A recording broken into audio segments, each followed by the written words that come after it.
Foto-tsakafo tsy afaka misaraka amin'ny malagasy ny vary. Sarobidy tokoa ny fananantsika paikady ho fampiroboroboana ny famokarana azy.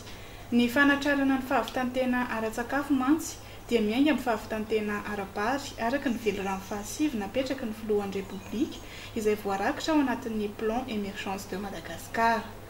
Ilaina araka izany ny fanavaozana ny paikady ho fampiroboroboana ity vokabary eto Madagasikara ity ifandraika ao anatin'ny PEM.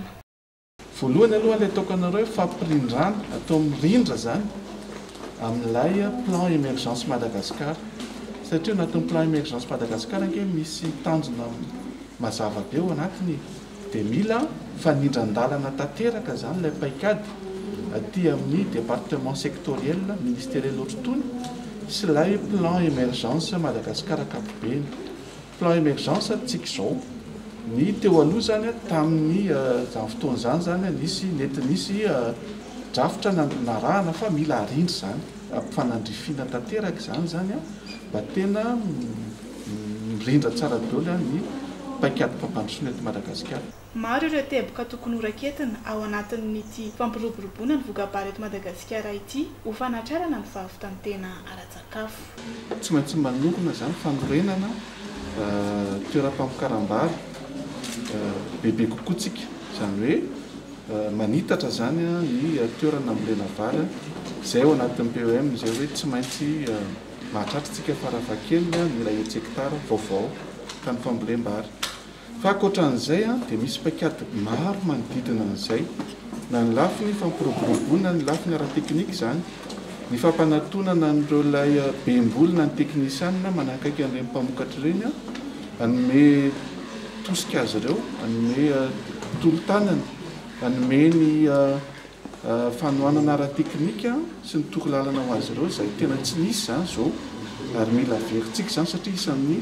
nampahomby amin'ny famokarana teto Madagasikara ny fisian'ireny teknisianina any ambanivohitra rehetrarehetra an'ireny. Eo ihany koa ny fampiarana an'ireo ilay voka-pikarohana ary mariako manokana amin'izany zany ny fampokosehana ny fampiasana an'ireo ilay masomboly izay aingam-piodina masomboly afaka miatrika ny fivaovan'ny toetrandro kely tsingery famokarana zany hoe siklakora kanefa ny mamokatra be efa misy zany vokatra ny fikarohana misy ireo masomboly izay tena azahoana vokatra be dia be zany hoe zany nefa mila fampokosehana mila fanetanana an'ireo ilay mpamokatra zany ampahafantarana dia entanina. Eo ihany koa ny lafiny fikojakojana an'ireo ilay foto-drafitrasa iny tena tiako asiana teny manokana be dia be zany eto amintsika ireo ilay foto-drafitrasa na barazy io tohadrano na lakan-drano na fitahirizan-drano izay simba isa-taona ary andaniany fanjakana vola tapitra isan'ny maro lavitra isan'ny maro ny fanarenana an'izany sy ny fikojakojana an'izany ny antony dia ny fahasomban'ny tontolo iainana izay misy atsika be dia be ny atsanga ny fasika izay manimba azy ireny ary hitarainan'ny olona izany nefa dia noho ny fanapatapahana tsy ara-drariny any ala ny fandoroana ny tanety fanombana ny sahandrika zany izay mila paikady akapobeany izay iraisan'ny rehetra zany ao anatin'izay fa isika malagasy aloha tokony ho tonga saina hoe mila miaro ny tontolo iainantsika satria mivokatra zany dia tena miatsaika be amin'ny fiainantsika andavanandro ary iainantsika zany zao amin'ny tsy fampin'ny orana tsy fisian'ny rano fahatarahan'ny fiavian'ny tsakorana zany rehetrarehetra zany tsy tongatonga ho azy fa noho ny vokatra izay fahasomban'ny tontolo iainana izay dia tiako tsindriana manokana izay satria dia tena andaniany fanjakana vola be izy io.